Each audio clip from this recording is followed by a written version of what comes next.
10 tonnes de cocaïne dans un seul conteneur, semblable à ce qu'on voit ici. Près de 800 millions d'euros de marchandises. Une saisie record réalisée ce week-end dans le port de Dunkerque. La cocaïne est arrivée en France par les routes habituelles de la drogue. Au départ de l'Amérique du Sud, puis des Antilles, avant d'arriver sur nos côtes. Les douanes françaises constatent que les méthodes des trafiquants évoluent. Ils ne visent plus seulement les gros ports comme Le Havre ou Anvers. Ils cherchent à débarquer leurs marchandises sur des sites moins importants qu'ils croient moins sécurisés.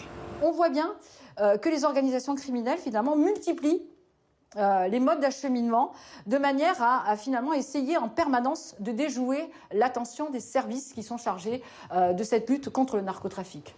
Pour mieux lutter, justement, les douanes françaises vont désormais plus souvent au contact des trafiquants. En octobre l'année dernière, les douanes françaises ont mené une vaste opération au large des Canaries. À l'intérieur de ce bateau, plus de 3 tonnes de cocaïne. Une semaine plus tôt, c'est dans un bateau de pêche que près de 200 kilos de cette drogue ont été retrouvés. Des méthodes qui portent leurs fruits.